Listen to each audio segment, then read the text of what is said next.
Translation and purport by His Divine Grace, A.C. Bhaktivedanta Swami Srila Prabhupada. Translation.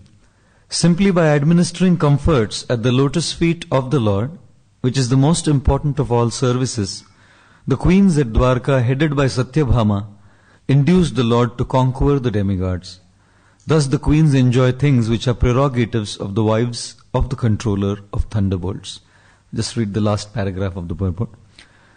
Satyabhama instigated her husband to get the Parijat flower from the heavenly planets, and the Lord got it even by force from the demigods, as a common husband secures things to please his wife.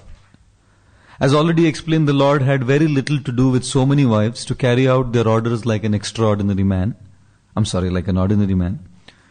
But because the queens accepted the high quality of devotional service, namely administering the Lord all comforts, the Lord played the part of a faithful and complete husband.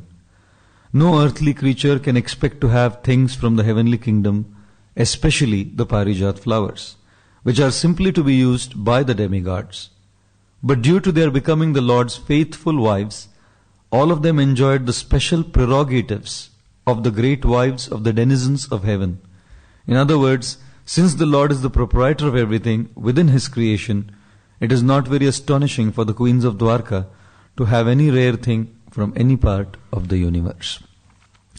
Om Ajnantimirandhasya Jnananjana Shalakaya Chakshurun Militam Yena Tasmai Shri Gurave Namaha Shri Chaitanya Manobhishtam Sthapitam Yena Bhutale Swayam Rupak Kada Mahyam Dadati Swapadantikam Mukam Karoti Vachalam Panghum Langhayate Girim Yat Kripatamaham Vande Shri Gurum Dinatarnam Sri Chaitanya Ishwaram Paramananda Madhavam Namaum Vishnupadaya Krishna Pristhaya Bhutale Shrimate Bhaktivedanta Swami Niti Namine Namaste Saraswate Deve Gauravani Pracharine Nirvishesha Shunyavadi Paschatya Deshatarine Vancha Kalpatarubhyascha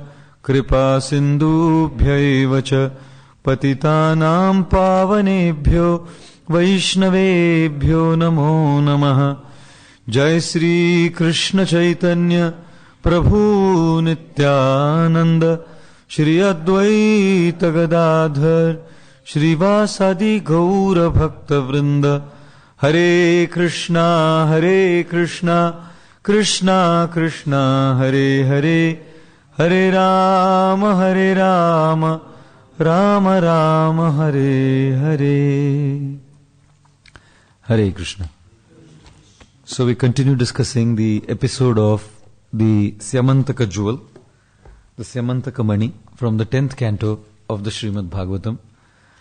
And just a brief recapitulation of the points that we discussed yesterday, so we are in tune and we proceed further from there. Yesterday we discussed how the progressive evolution of the Srimad Bhagavatam is, as explained by His Holiness Bhaktivigyan Goswami Maharaj, from the first till the 12th canto, how the Bhagavatam progresses with its themes. And the 10th canto of the Srimad Bhagavatam is like the lotus face of the Lord, the extremely sweet, beautiful lotus face of the Lord. And therefore the 10th canto primarily dwells on Krishna's pastimes and activities. The sweetness of Krishna's pastimes and activities. A person is known by his face or her face. And the face is the most attractive part of the whole body. And so also the 10th canto of the Srimad Bhagavatam then is the most attractive of all the 12 cantos of the Bhagavatam, divided into the pastimes in Vrindavan, the pastimes in Mathura, and the pastimes in Dwarka. We are taking the pastime from Dwarka, how Krishna kidnaps Rukmini, we discussed, and married Rukmini. And at this point we are discussing Krishna's marrying Jambavati and Satyabhama, his two queens. So yesterday we heard the history of how the Shyamantaka Mani came. It was given by Kubera to Shankachuda, and Shankachuda came and disturbed Krishna and Balram in the Ras Leela.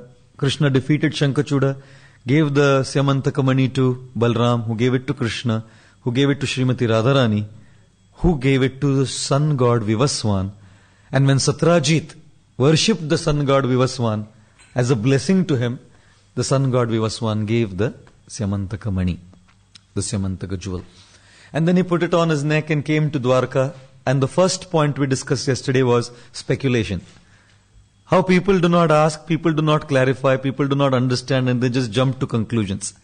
In relationships, at work, in life, in Krishna consciousness, the tendency is to jump to conclusions without understanding. So when he entered inside, everyone thought that the sun god had come, whereas it was just Satyajit who had put this jewel on.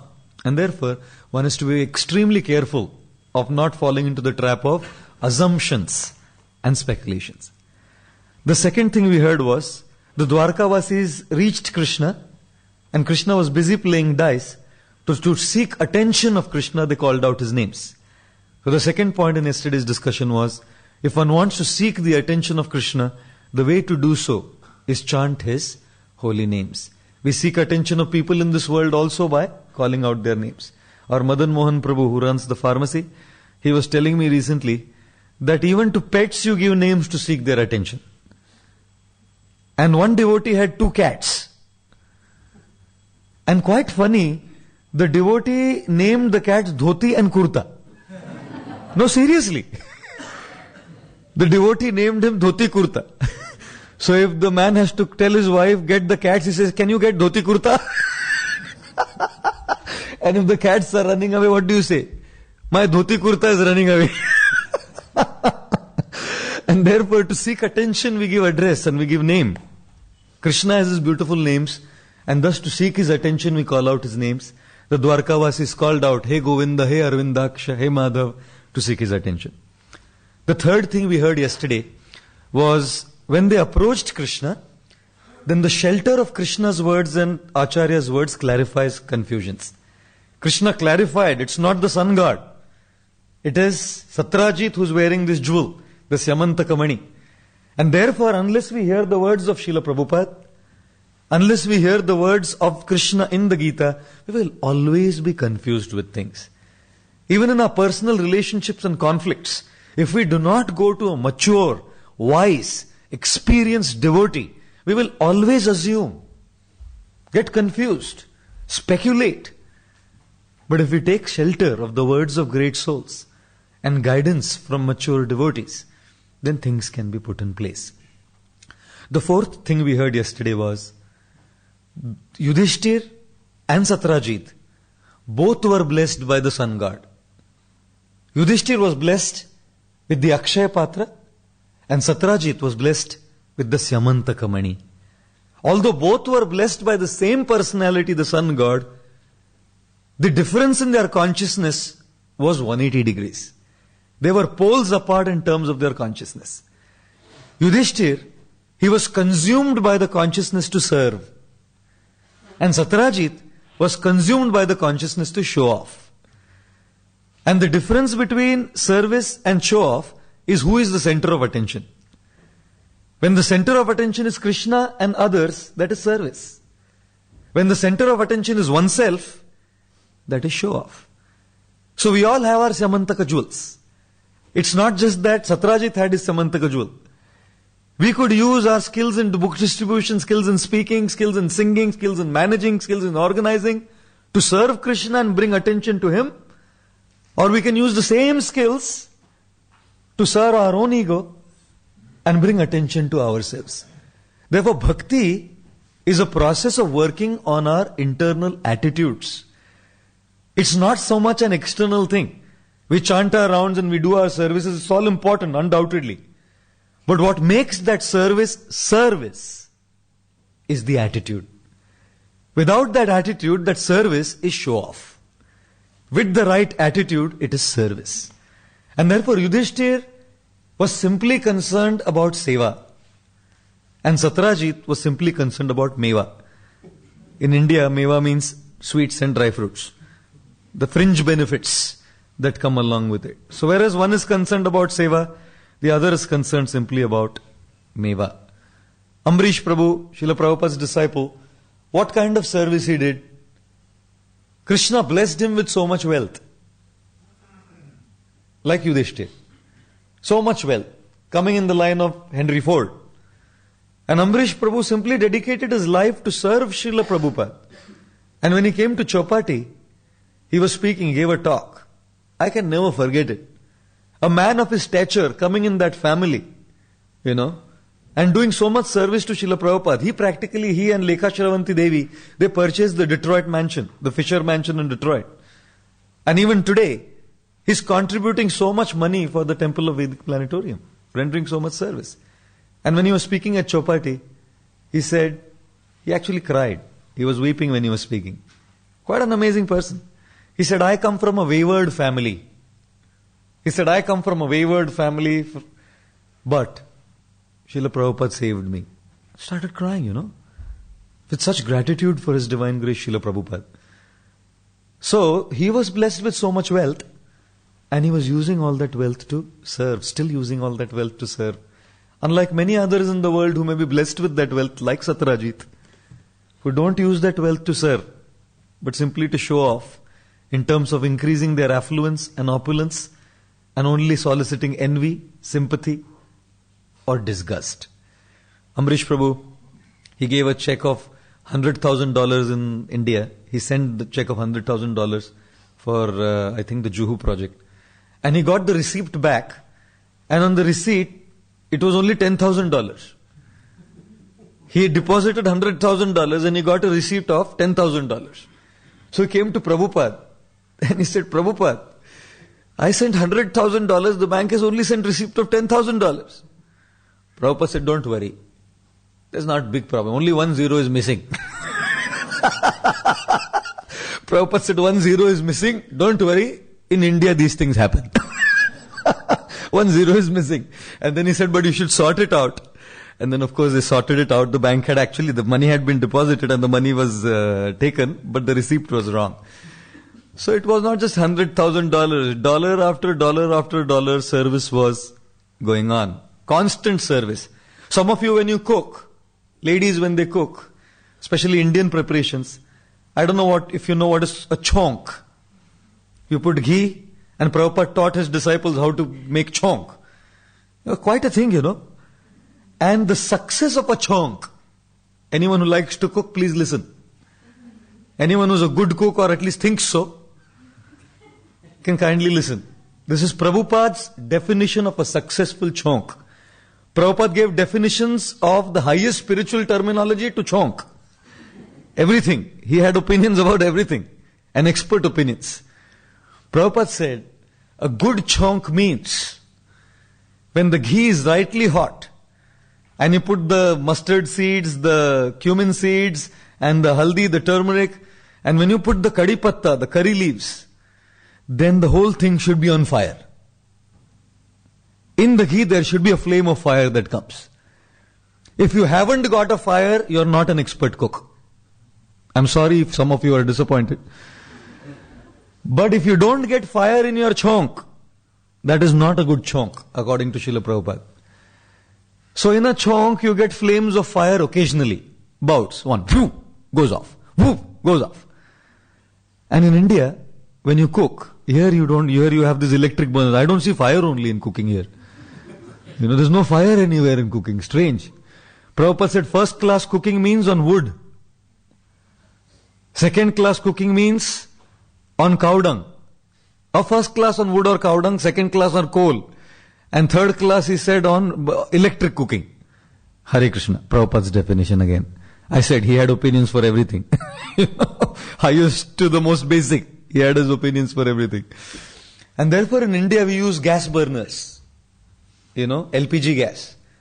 So the gas comes out and there is a flame, a constant flame which cooks. You can see the flame. So some of us, our devotional service is like the fire in the chonk. Once goes, then for 20 years nothing. 5 days something, 3 years nothing. Sometimes our devotional service is like that. Sometimes for Mangalarti, Hari Bol, next Mangalarti, Janmashtami. Janmashtami to Janmashtami. Mangalarti is from Janmashtami to Janmashtami. I asked one devotee, he came on a Thursday. I said, how come you are here today for Mangalarti? He said, Prabhu, I come Thursdays. I said, why? He said, Prabhu, breakfast is cheese and toast. I asked this devotee, how come you came? He said, Prabhu, the breakfast is so tempting, I have to come for Mangalarti. So sometimes that devotional service bhakti is like that fire in the choke and goes off once in a while. Whereas the service of personalities like Yudhishthir, Ambarish Prabhu and many other senior disciples of Srila Prabhupada is like the flame of that gas burner, constant. Nothing stops it. And therefore their bhakti cooks up into very beautiful prep for the offering unto the Supreme Lord Sri Hari. Thus, service is the life of a devotee. A life of a devotee. A devotee is known by seva. How can a devotee have any other identity except a servant? Srila Prabhupada said that devotee is a very high word. To say that I am a devotee is a very tall order. Devotee means devotion, love. We don't have that devotion. Some of you, at least speaking for myself, we don't have that love. Srila Prabhupada said, at best, we can call ourselves a servant. That we can do. We may not have love, we may not have devotion, but we can continue to serve, at least externally. And therefore, the characteristic identity of a devotee is his or her service. Without that service, a devotee is a dead person, dead body. And therefore, when service comes, if we are taking service as a burden, I think there is a problem there. If we are taking service as a burden, that's our identity. That's our life. That's our characteristic. And if we take service as a burden, I think there is a problem in the understanding of Krishna consciousness. And for that service, a devotee will not mind extending himself or herself and stretch like anything. Once a pig was talking to a cow. And the pig said to the cow, asked a question. Said, my dear cow, I give my very body to serve people. Flesh in the form of pork. People in the world out there eat pork. I give my flesh to people and I serve people by giving my flesh, and you only give your milk.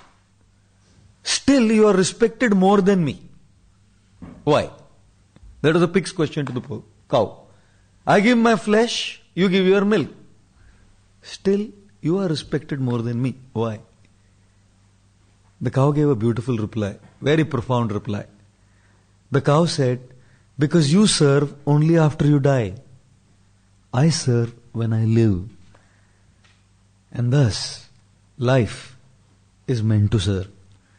We are living if we are serving. Srimati Radharani, one of her names is Vidyarthini. She has many names. And one name is Vidyarthini. Vidyarthi means student, and the feminine gender word for a Vidyarthi student is Vidyarthini. She is the perfect devotee, the perfect servant of the Lord, and still she continuously keeps learning how to serve the Lord. Here at the Bhaktivedanta manor, Srila Prabhupada said, what is the purpose of the Krishna consciousness movement? 2 words he said. Here, sitting here on this Vyasasana. Words spoken right here in this temple hall. He said, what is the purpose of our Krishna consciousness? He said 2 words. Hari Toshanam.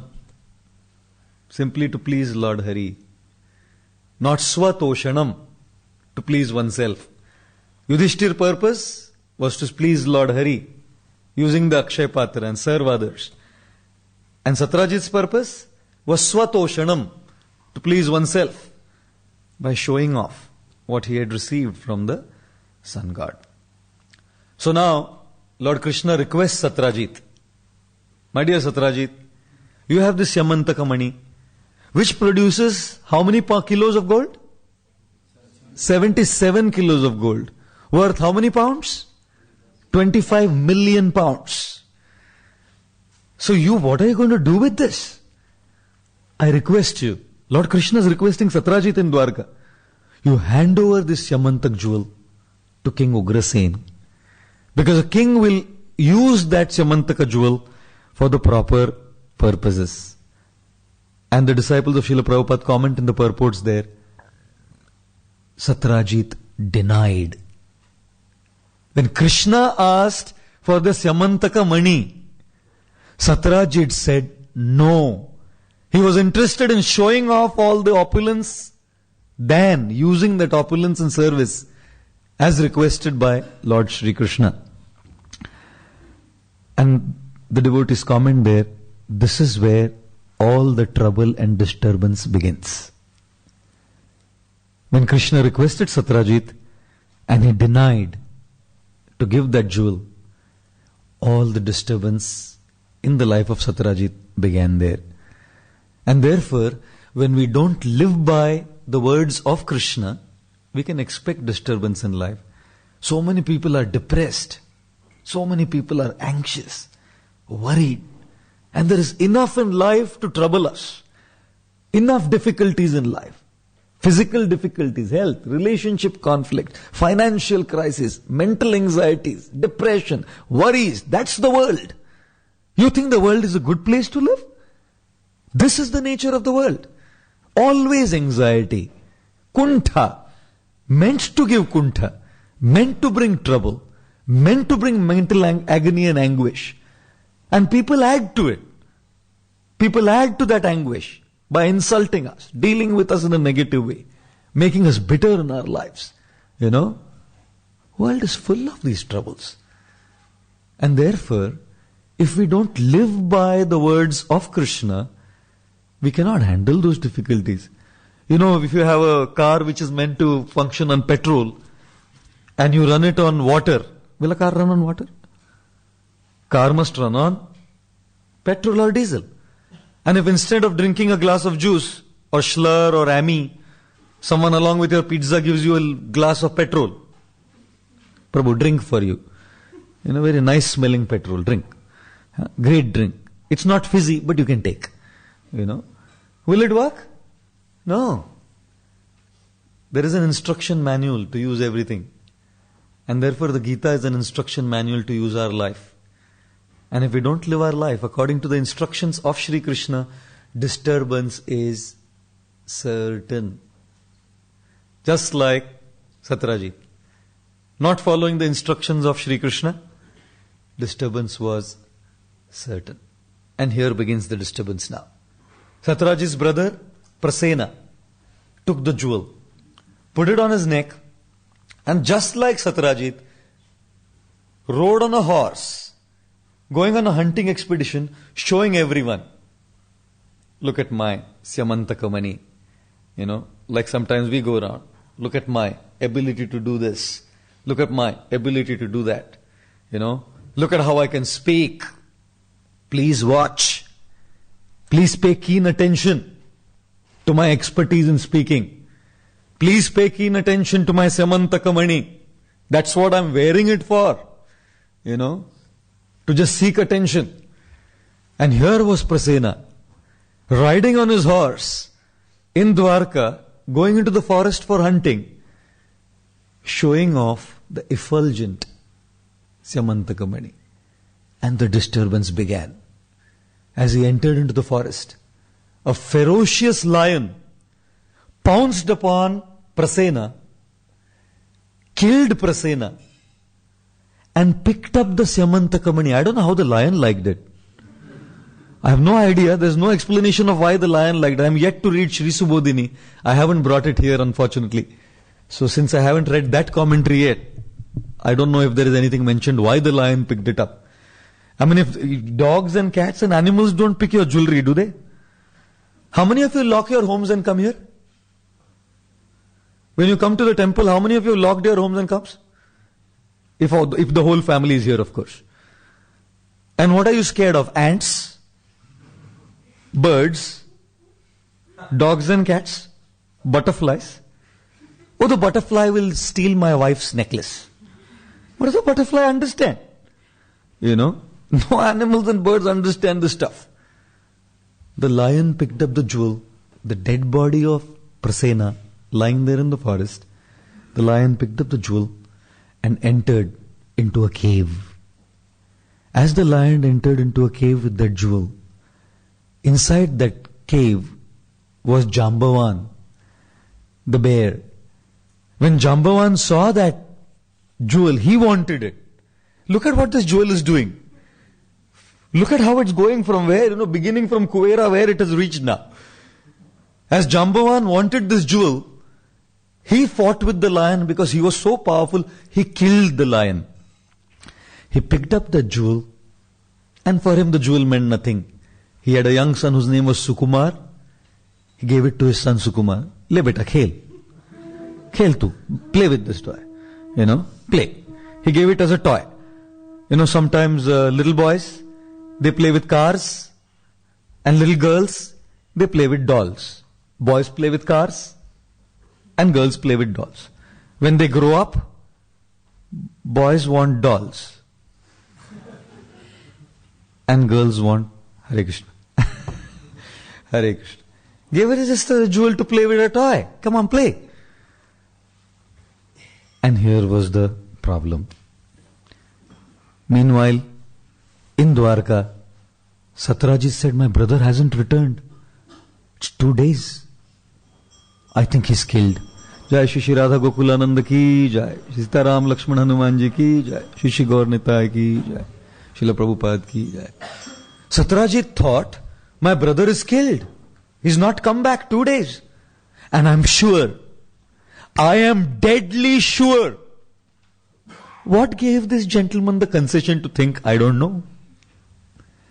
I don't know what this guy, on what basis this man thought. He said, I am deadly sure that Krishna has killed my brother. Deadly sure? What is this deadly sure? Don't we also think like this? I'm sure he has actually spoken against me there. Have you asked? Have you clarified? Have you spoken? Have we communicated? No, but I'm sure. How? How am I so sure? King Satyajit, he thought Krishna has killed. And he said it. And as soon as he said it, God, the Dwarkavasis picked up on that and there was gossip all over. So the fifth point from the story is, should we be silent or should we speak and gossip?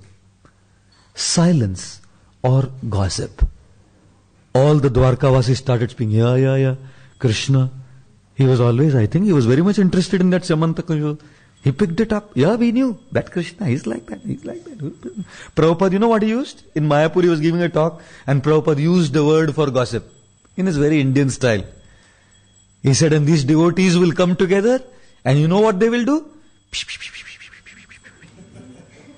Prabhupada in one lecture. You know when these devotees come together, what they will do?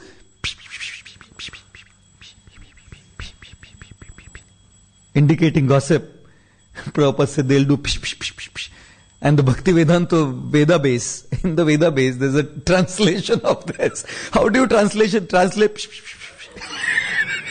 So it's spelled as P-H-I-S-H, P-H-I-S-H, P-H-I-S-H. Pish, pish, pish, pish.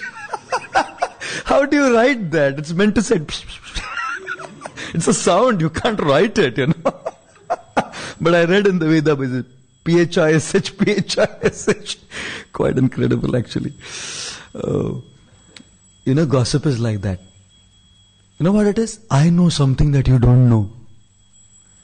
You know something? His daughter. His daughter's going around with that guy. And I know what they're doing. And I'm just telling you,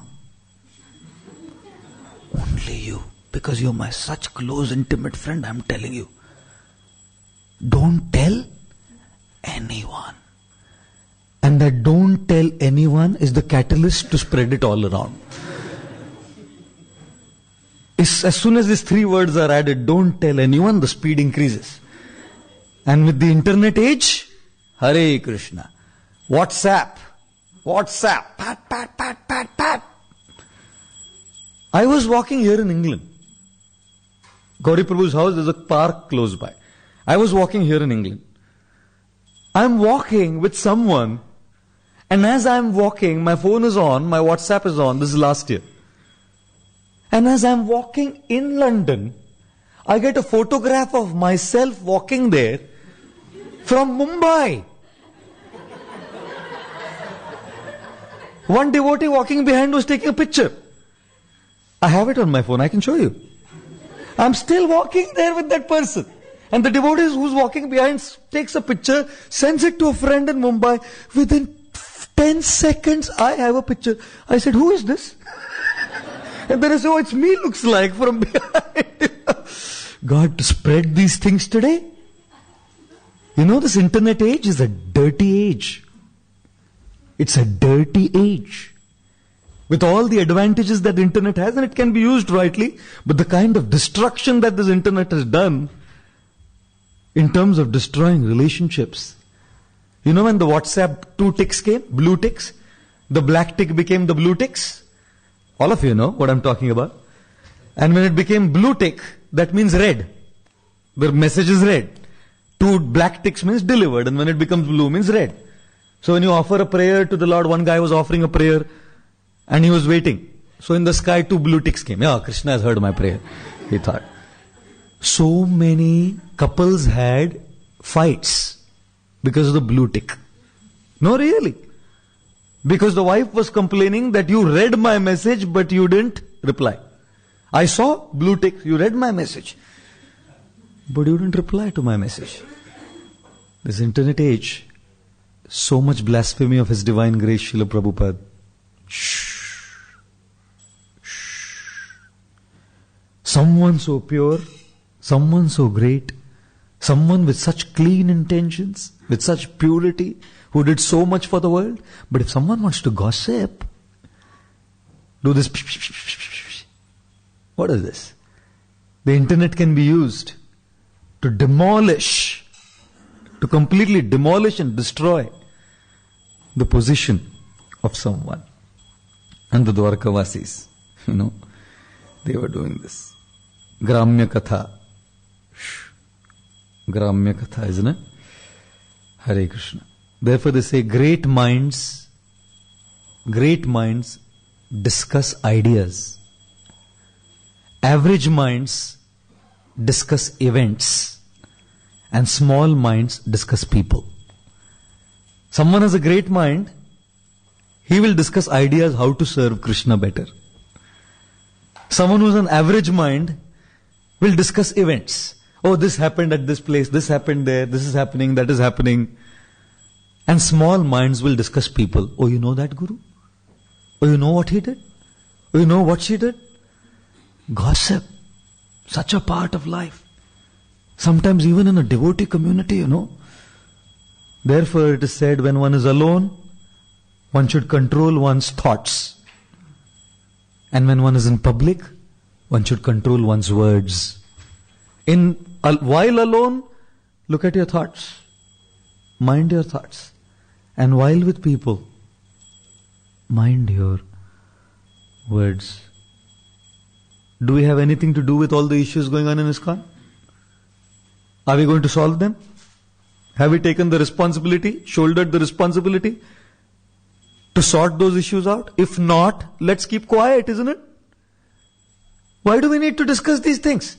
There's a lot to discuss. Krishna Katha, the Bhagavatam is there, the Chaitanya Charitamrita is there, the Gita is there, the Brihad Bhagavatamrita is there, the Goswami's literatures are there. Life is insufficient to read. Sometimes when I sit with these books, I feel I wish I don't speak anywhere, I don't sing anywhere, I don't go anywhere, just dive deep into these books. So much to do, so much to read, so much to learn, so much to serve. But we just get so carried away by this fish. What do we have to do if this Guru said this, or this happens with this? What happened here and there? What do we have to do? There are senior devotees up there who are taking care of it. It is their responsibility, they are sorting it out. But I see younger devotees in our society, sometimes young boys who are just 1 year old, 2 year old in Krishna consciousness, young boys and girls, talk about these unnecessary controversies without knowing any background. That was the Dwarkavasis. They didn't know anything. Satyajit said Krishna must have killed Prasen. Must have. How did that man know he killed? And then it was all over the place. All over the place. Does anyone have a £1 coin? Anyone have? £1? My God. Don't worry, I'm not looking for a can of Rubicon. I can't buy if someone has a £1 coin. And does someone have a £50 bill? £10? £10? £5? Anyone? No, I'm looking for something. My God, you have too much money, looks like. You know? Look at this. And look at this. Is it? Shall I do it here? Look at this. Look at this. A £1 coin makes so much sound, isn't it? But a £5 or a £20 or a £50 bill makes no sound when it is put. When the value in life increases, sound goes down. When the value is less, oh my God, it's going towards Radha Gokulanand. Sorry, I'm not meant to do this. Thus, in our spiritual life, if our value increases, we will learn how to keep silent when required. When the values and value in life is less, that is when the fish and the gossip goes on. Devotees who have a lot to do constructively, thank you. I'm not taking it as dakshina, don't worry. They say empty vessels make a lot of sound. When there's nothing filled inside, they make a lot of sound. When a pot is filled with things, no sound comes out of it. Similarly, when the heart is empty of Krishna, empty of sufficient constructive engagement, then all this pish sound comes, called gossip. But when the heart is full of service, Krishna, bhakti, there is no such sound. Any case, all this gossip was going on, and Lord Krishna decided, I have to sort this out. That is the 6th point from the story. I have to sort this misunderstanding out, and all those guys who have been gossip mongering around, I need to show them that this is a false allegation. I did not kill Satyajit. And thus Lord Shri Krishna takes exactly those Dwarkavasis. Srila Vishwanath Chakravarti Thakurpad explains.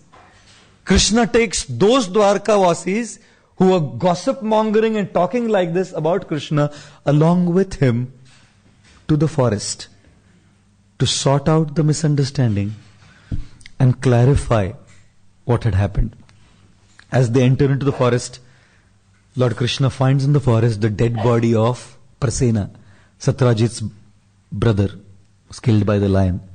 As he walks further near the cave, he finds the dead body of the lion, who was killed obviously by Jambavan. And Krishna then, seeing the cave, enters into the cave. As he enters in the cave, he finds his little tiny boy Sukumar, the son of Jambavan, playing with this jewel. Oh my God, you can imagine a jewel which produces 77 kilos of gold, 25 million pounds worth of gold. Jambavan said, "Khel beta, khel, le. Play with it." God, he was playing with the jewel. And when Krishna saw this, Krishna wanted to take the jewel from Sukumar, the son of Jambavan. Look at the path now. Kubera to Shankachuda, to Krishna, to Balram, to Srimati Radharani, to the sun god, to Satyajit, to Prasena, to the lion, to Jambavan, to the son of Jambavan, and now Krishna wants it again. How wealth can create misunderstanding. One of the primary lessons of this chapter is this. Arthasya sadhane, arthasya sadhane siddhe utkarshe rakshane vyaye Kamopabhoga ayasah, nashah, trasah, chinta, nirnam. And this verse from the 11th canto of the Bhagavatam says, Arthasya, money, sadhane, to get money, earn the money. Siddhe, after having earned the money, money comes to you. Utkarshe, to increase your money by investments. Rakshane, to protect the money from income tax. Vyaye, to spend the money. In India, if you spend the money a lot, you get phone calls from goons. If you have a wedding at Grand Gymkhana in Mumbai and a grand wedding, you can get a phone call from the mafia. You can't even spend and show that you have that much. Vyaye, nashaha, the loss of money. Upabhogaha, enjoying that money. Ayasaha, so much labor to do all these things. Trasaha, so much fear. Chintaha, so much anxiety. Brahmaha, this word is interesting. Brahmaha, so much confusion. In devotee communities, there has been so much confusion caused by the Shyamantaka jewel in the form of money. I have known, because I travel so much, I have heard from devotees coming and crying their tale of woe. We invested this money, we did this, how did that, how our money was gone. Devotees did this. Devotees should not do like this. They yell at me. I said, I didn't take it, man. Why are you yelling at me? I didn't take your money. Why are you shouting at me? But they're so angry with it that when they speak, they just yell. You can imagine, Brahmaha Nirnam, confusion. These two chapters, 56 and 57, God gave us such an incredible insight how these things can create so much confusion. So when the nurse heard, Krishna came there and the little boy was playing with the jewel and his nurse was with him, his caretaker. And she saw Krishna coming. Krishna is effulgent, more effulgent than the Shyamantaka mani. He is Brahmajyoti. From that Brahmajyoti, Shyamantaka mani derives its effulgence. When she saw Krishna, she yelled. She screamed, My God. And obviously she screamed because she was scared. But Srila Vishwanath Chakravarti Thakur was a very rasik acharya. He says she wasn't scared. She was so ecstatic seeing the beauty of Krishna in that divine ecstasy, she yelled. Like sometimes devotees chant in the Hari. Hari Bol! This, in ecstasy they shout in the middle of the kirtan. She screamed. And when Jambavan heard this scream, he was doing something else. He rushed to the spot.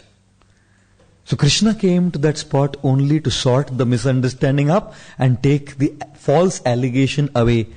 Ladies and gentlemen, everyone has a question in their mind. As a Hare Krishna devotee, if someone makes a false allegation against me and I am misunderstood, should I sort it out or should I handle it? Sorry. Mother Kulangana's blessings. If there's one thing I miss in Bombay, it's her mercy and her blessings. She's been so kind. She told me something, every day morning she's been giving me sweets. Every morning I'm sitting there and chanting Hare Krishna, and suddenly I'm like chanting with eyes closed, and suddenly Hare Krishna. And I say, who's this? I thought Srimati Radharani is speaking or something, Krishna, who's speaking? And then she comes and puts these plates of Mahasweets, and then she says, I'm bribing you. Every day she says this. I'm bribing you because I don't want you to leave this place. So I can never leave the Bhaktivedanta manor. I go back, but my heart is here all the time. It's such a sad experience. Now I'm going tomorrow. When I leave Bombay to come here, I feel sad because I'm leaving them and feel happy I'm coming here. And when I leave here now, I feel sad that I'm leaving here and also happy that I'm going there. Bhakti is such an amazing thing.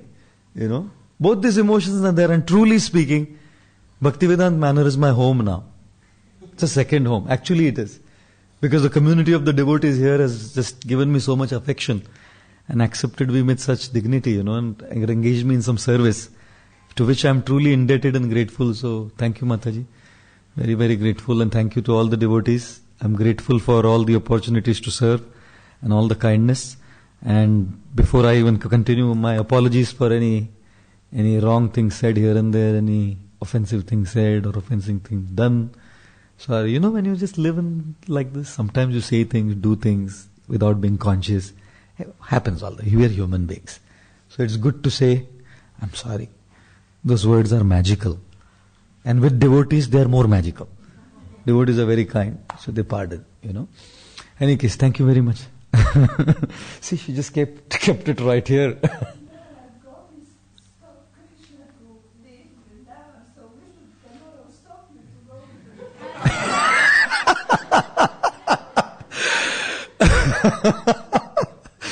My God.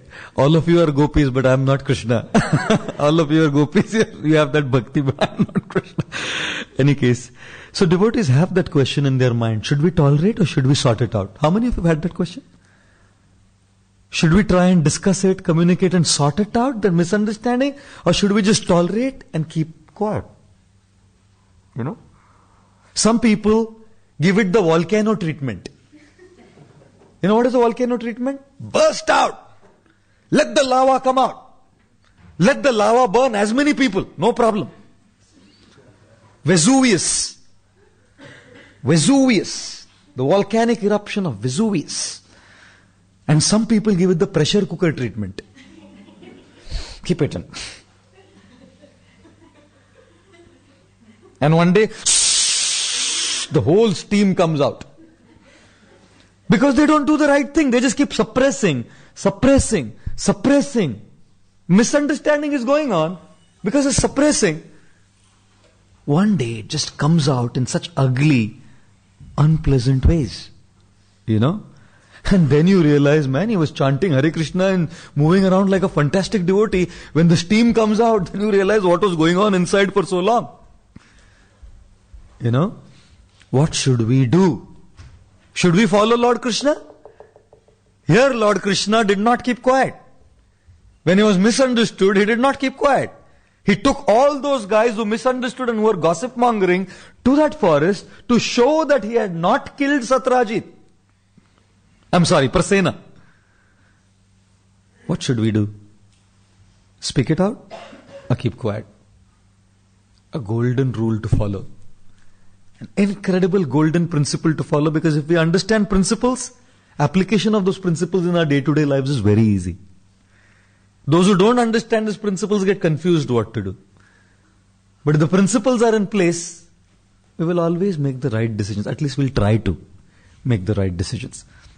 One person came to Srila Prabhupada, devotee, and he said, Prabhupada, these devotees are misunderstanding me, not appreciating me. What should I do? Prabhupada said, don't worry. You probably didn't appreciate them in their last life, so it's coming back to you as your karma. Tolerate it. Easier said than done, isn't it? To tolerate. Sometimes how devotees become the most unpleasant creatures on planet Earth. In how they deal with us and how they speak. Why do they do like that? Are they instruments of our karma?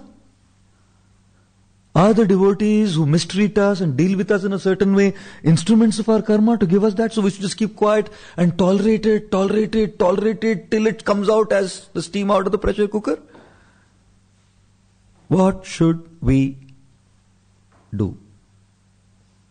The answer is very simple. If we just follow our beloved Lord Shri Krishna and observe his life carefully, we'll get a very clear understanding in what we should do. If we see Krishna in the story of Jarasandha, 17 times Krishna defeated Jarasandha.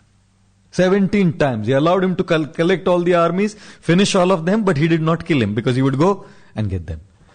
The 18th time, Krishna ran away from the battlefield. Even at the cost of being misunderstood. He's called Ranchhod now. Ranchhod Rai. If you go to Dakor, there's a temple of Ranchhod Rai. Beautiful. If you go to India and Gujarat, please visit Dakor. Such a place. That temple, Dakor, Ranchhod Rai's deity, so beautiful. That place is known for 3 things in Gujarat. Gota, Lota and Phota. In Gujarati say gota, lota, phota. Gota means pakoda. There's a certain kind of Gujarati pakoda called gota. And lota means that lota from which you drink water. Lota, gota, lota and a phota. Photographs. So they sell ranchod rice photographs. So if you go to Dakor, they will, any Gujarati in India, you ask, what is Dakor known for? They'll say gota, lota, phota. No one says ranchod rice. Krishna was misunderstood. He didn't mind.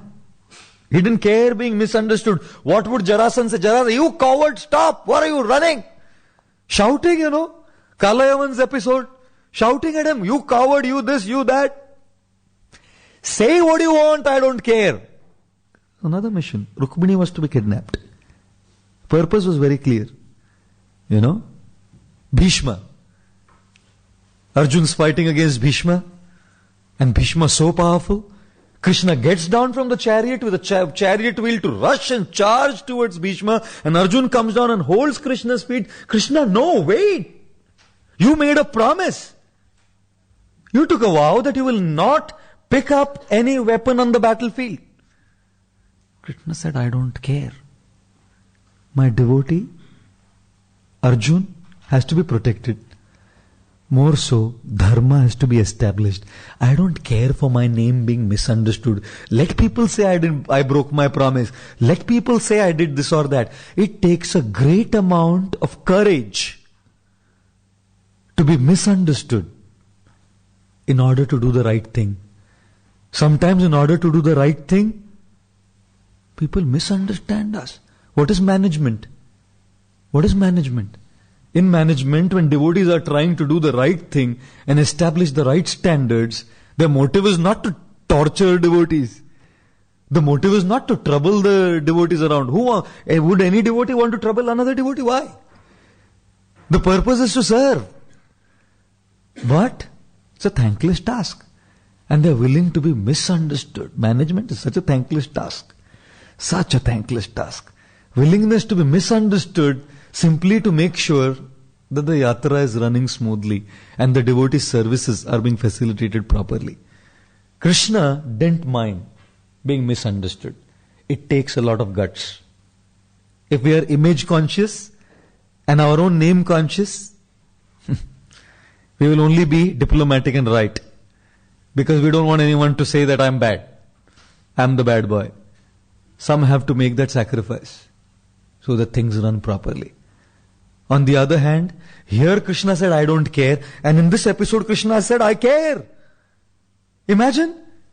With Bhishma's story, he said, I don't care being misunderstood. And here in Shyamantaka Muni's story, he's very much wanting to sort out this misunderstanding. So what's the principle? The principle is very clear. Whatever helps us do our service properly, that is what we should be doing. In being misunderstood on the battlefield of Kurukshetra, the service of establishing dharma was being done properly. He didn't mind that. Here is now the king, Dwarkadish. And a king must always be above controversy.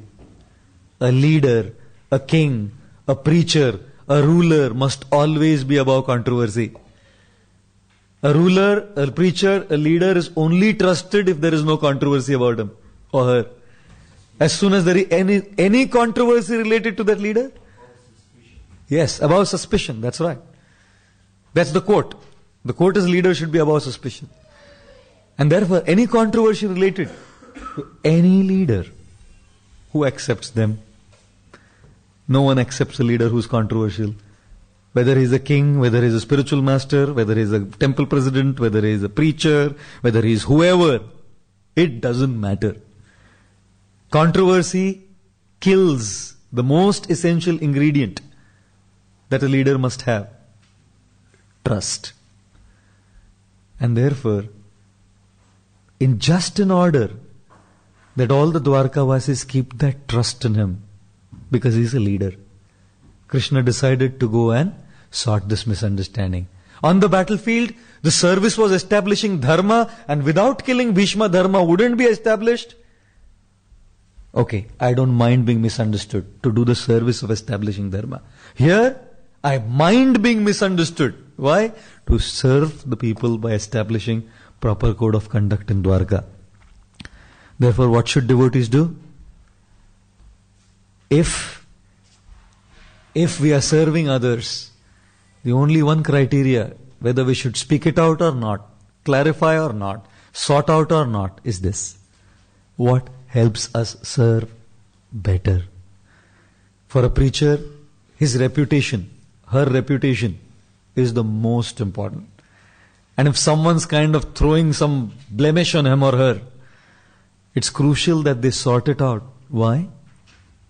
Because otherwise it kills trust. The world at large is affected with such misunderstandings. Lord Ramchandra, when that washerman said that I'm not going to accept anyone. My wife came, I'm not going to accept. Ram may accept. I'm not Ram. Immediately Ram banished Sita. Why? Because a leader has to make that sacrifice. Therefore, leadership roles are very, very serious roles.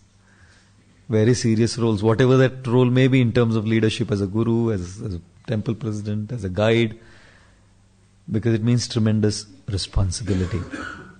Any case, Jambavan came there. And when Jambavan saw Krishna having that jewel in the hand, Jambavan said, "Who are you to take that jewel away? I gave this as a gift to my son." And Jambavan came and charged Krishna to fight him. That same Jambavan who served Lord Ram in the Treta Yuga, and the same Lord Ram has come as Krishna now. The same Jambavan who served Lord Ram, he was on side of Ram to fight against Ravana. Now he's fighting against the same Ram as Krishna. How? The fight went on for 28 days. And Srila Vishwanath Chakravarti Thakur explains, the fight went on for 28 days, day and night. They did not take a moment's rest. On the battlefield of Kurukshetra, whenever the battle would go on, then in the evening the camps would rest, and the morning again the conches would be blown. At least evening rest was there. This battle between Jambavan and Lord Krishna, 28 days without eating, without sleeping, without any rest, non-stop 28 days. They were fighting with weapons earlier, and later started fighting with fists. And Jambavan was a muscular guy. I mean, all these bodybuilders wouldn't be nothing in front of Jambavan. They go to the gym and they are working out all of these things. Jambavan didn't do any workout. But he was the most powerful guy. If you read the Bhagavatam, it says, his massive muscles being pummeled by the blows of Lord Shri Krishna. Translation of the verse. God. There was such an incredible fight between Jambavan and Krishna. The question is, how did he forget? If it was the same Lord Ram who came back now as Krishna, how did Jambavan forget his Lord? And different explanations are given. Srila Vishwanath Chakravarti gives the Rasik explanation, which I'll give first. And then I'll give the explanation that is needed for us to follow in our lives. Srila Vishwanath Chakravarti Thakur explains that Krishna, he was killing so many demons and fighting against so many demons. In Mathura, he fought against Chanura, Mushtika, Kamsa. And Vishwanath Chakravarti Thakur explained they were skinny weaklings. Chanur, Mushtik were massive wrestlers. And Chakravarti Thakur Pad explains they were like skinny weaklings because Krishna was thinking, what's the fun? These, tiny fellows, this skinny fellows, no fun fighting with them. It's too much, these guys. Useless fellows. I can pick them up like this and throw them. That's what Krishna was thinking. And who came? Putana. 12 miles long. Krishna thought this is Dolly, Barbie. She's like a Barbie to Krishna. Picked her up and finished her. That's Trinavarta. Who? Trinavarta. What's Trinavarta? Little helicopter. Children playing with that helicopter. Well, went finish him up. And what is that Bakasura, little duck? The toy duckling. Finished him up like this. Krishna was thinking, I'm dealing with all of these personalities, all skinny fellows. I have not got a good fight yet. If you have Wayne Rooney or David Beckham, Like real expert footballers. And if they want to play football and someone like me goes to play with them, they're going to think, who are you, man? Gaur Gopal Das, who are you? At least if I had some background of football, fine. I never played football in my life. I never played any sport in my life. Can you believe that? Zero sport. No sport in life. I never was interested in sports for some reason. And all the injuries that I got were all sports injuries. I got meniscal tear in both of my knees. And when I went to the surgeon, in India, the surgeon is asking, do you play football? I said, sir, I'm a monk. No, say, maybe you're a monk, but maybe monks play. I don't know. Then I got a shoulder tear. And they asked me, do you do weightlifting? I said, weightlifting? What do I do weightlifting for, Strange. But if I go to play with Wayne Rooney or David Beckham, I think, get lost, man. You get lost. I want some good competition. That was what Krishna was thinking. This Chanur, Mushtik, these fellows, who are they? The only person who can give me a good fight is one of my own servants who has strength as much as me. And that was Jambavan. So in order to get that fight, if Jambavan would recognize that this is my Lord, he would never fight with Krishna. So the Lord covered Jambavan over by his Yogamaya potency, so he could forget that he's the same Ram, and he thought he's some ordinary fellow who has come, and he gave him a tough fight for 28 days. And the Lord thoroughly enjoyed it. This Chanur Mushtik fellow, no fun. They were punching each other and pummeling each other. God, it was really the fight there, And after 28 days, Jambavan felt, I'm not winning. Every battle I won. There has not been a single battle that I've lost. Anyone who I've fought against, I've always won. The only one person against whom I cannot win is my Lord Ram. And if I'm not winning in this battle, it has to be him. And then Jambavan started offering prayers to Lord Krishna, that you are that same person and all of that. He started offering that prayer to him. But a more practical, this is a very Rasik idea, given by Srila Vishwanath Chakravarti Thakur. But a very practical thing for all of us to understand why Jambavan forgot the Supreme Lord. That it is the same Ram who has come as Shri Krishna. Jambavan forgot because he was so angry and agitated that Krishna took away the gem from my son. Son is small. My son. My wife. My husband. My family. My service. It should be my service. My husband. My son. Where the my is less and the other component is high. Here, the my was loud, the other component was low. My son. And this is called Snehapash. Snehapash means material attachments. Completely overwhelmed by material attachments. I was fighting against Lord Sri Krishna. Material attachment makes us forget the Lord. That's what we call Maya. Vishwanath Chakravarti Thakur says he was covered by Yoga Maya and therefore he forgot. Some others say he was covered by Mahamaya and therefore he forgot Krishna. And Mahamaya's job is to make us forget Krishna and take us away from service to him. Srila Prabhupada was once in a temple and he saw a big tree in the courtyard of one house. There was a fencing and it was planted in that courtyard. And all the branches of the tree with the fruits and flowers was going in the other person's courtyard, other house. So this guy planted the tree, but the flowers and fruits were going in the other guy's house, other guy's garden. So Prabhupada's vision, incredible. Srila Prabhupada looked at this tree and said, Srila Prabhupada said, this tree must have been the owner of this house in the last life. That now being born as a tree, still he has not forgotten his attachment to the house. Therefore the branches and the fruits and flowers are all leaning towards that house.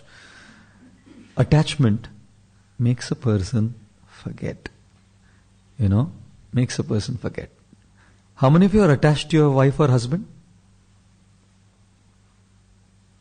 Raise your hands. No, what's the problem? Raise your hands. How many of you are attached to your children at least? Wife, husband may be controversial, but at least children. Children. One devotee came to Srila Prabhupada and said, Prabhupada. One lady came and she was crying. Prabhupada said, what happened? She said, I don't have love for my husband. Prabhupada said, that's okay, you serve him, it's alright. She said, Prabhupada said, okay, don't worry, it's okay, we'll do something about it. You love Krishna at least. She cried, I don't even have love for Krishna. She was crying in front of Srila Prabhupada. I don't love my husband, I don't love Krishna. The beauty was she loved Prabhupada as her guru. And that was her saving grace and her hope. That was her saving grace.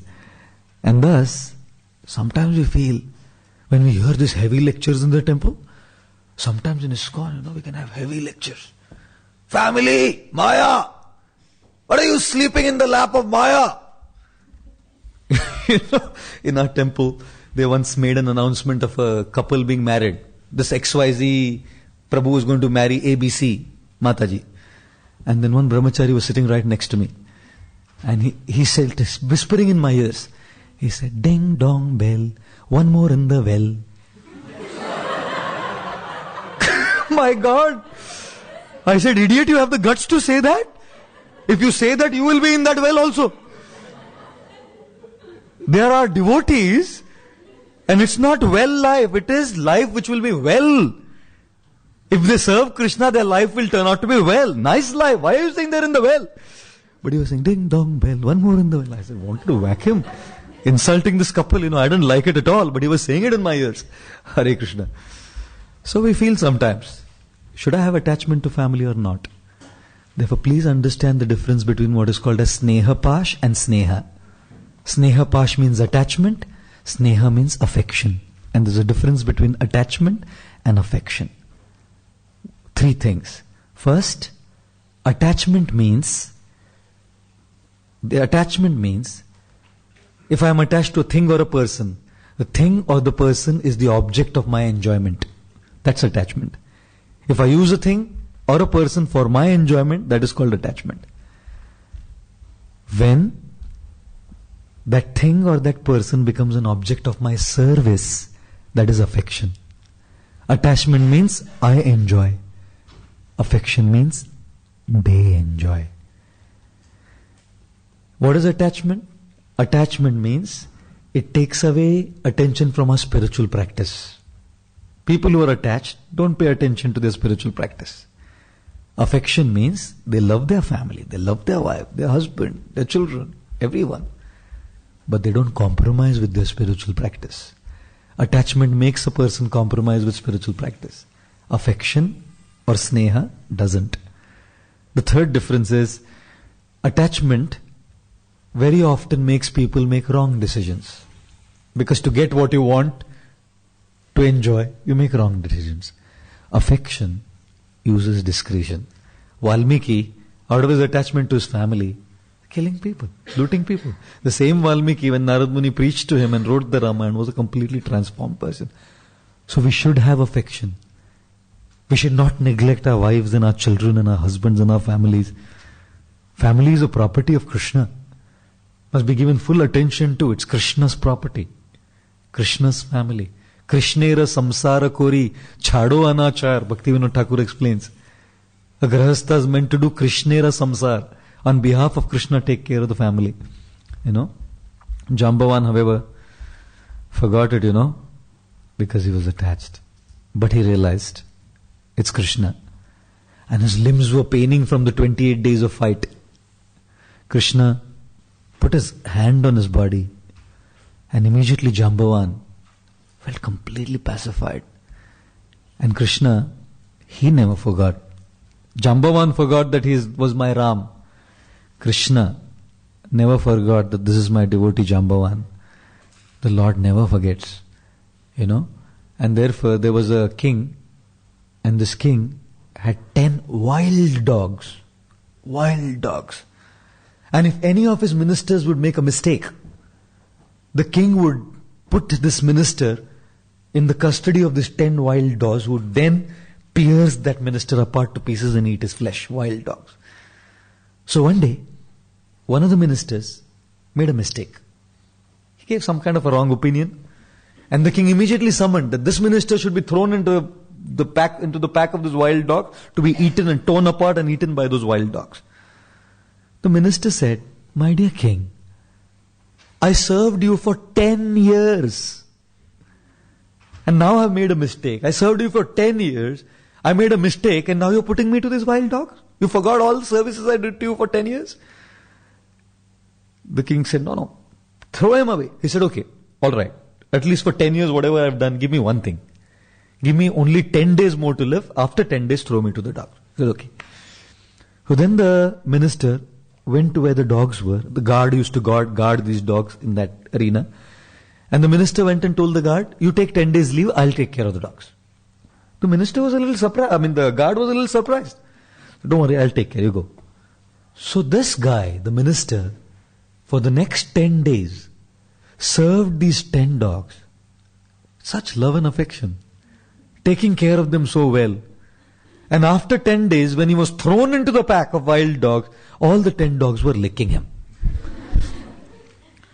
So the king was very surprised. What happened? Then the minister made a statement. He said, I just served these dogs for 10 days. And even after just in 10 days of service, they haven't forgotten what I did for them. And I served you for 10 years. And for a little mistake, you forgot? We should never wipe away the good things that people have done for a small little misunderstanding here and there. Lord Ram never forgot. Jambavan may have forgotten. Lord Ram didn't. And it is at that time that Jambavan offered the Shyamantaka money to Lord Krishna along with his beautiful daughter Jambavati. And Krishna returned to Dwarka from that cave, now with Jambavati as his wife and the Shyamantaka jewel. As they returned back to Dwarka, Krishna went to Satyajit and said, here is your jewel, man. You were thinking I killed your brother Prasena. Prasena was killed by this lion. The lion was killed by Jambavan. And here Jambavan has given his daughter Jambavati. And here is the Shyamantaka money. Take it. And the last point for this series of class, there's many more, but the last point for this class is Satyajit. He realized that he had made a mistake by making that allegation against Krishna. Now he wanted to patch up. How does he patch up? The only way to patch up is follow Jambavan. So Satyajit had a very beautiful, devoted daughter, great devotee of Lord Krishna, whose name was Satyabhama. So he gave Satyabhama in marriage to Krishna and also offered the Shyamantaka jewel. So Vishwanath Chakravarti Thakur says he offered the jewel and he offered his jewel-like daughter, Satyabhama, in marriage to Lord Krishna. But the problem was, Satyajit was so attached. Krishna said, okay, I'll take Satyabhama, but you keep the jewel. And this fellow took the jewel back. Imagine, this fellow took the jewel back from Krishna. Therefore, the last point for my talk this morning is sincerity. When we offer something to Krishna, it should be with a whole heart. Remorse, regret is there. That regret will be clarified only if we make that sincere offering, not with wanting Krishna, you take and give me back. Prabhupada was sitting and this guy completely drunk, entered into the temple and went and put a roll of toilet paper there. And Srila Prabhupada, some devotee was stopping, said, no, let him put. And Prabhupada said, this is how his devotional service has begun, his offering with love. He was sitting in Juhu on the terrace and a man with soiled clothes came. Prabhupada was speaking, just soiled clothes, those workers, laborers, with just a loincloth on his body, nothing else on top. Completely soiled, sweating, perspiring, dark. He came there and he offered a rose to Srila Prabhupada and left. Didn't speak a word, left. And then Prabhupada said, just see his devotional service begun now, such a service attitude. And then Prabhupada quoted the verse, Patram, Pushpam, Valam, Toyam, Yome, Bhaktya, Prayachati. One little boy came and gave a very senior devotee, came and gave his toy car, a very senior sannyasi. came and offered a little toy car to the sannyasi. Maharaj, this is for you, Maharaj. So the sannyasi took it. He took it. And then the sannyasi said to his parents, this patram, pushpam, phalam, toyam, yo me bhaktya prayachati, tadaham bhaktya uparitam, ashnami prayatatmana. It's not a toy or a flower, whatever it is. When offered with sincerity, Krishna accepts it. Satyajit didn't accept with sincerity, and further trouble begins, which is chapter 57, which is not, I don't have the time enough to cover that chapter. How Akrura and Kritavarma get involved, how Satyajit is murdered. The guy took the jewel back, and that jewel became the cause of his death. And therefore this whole chapter is about misunderstandings and how wealth can create misunderstanding.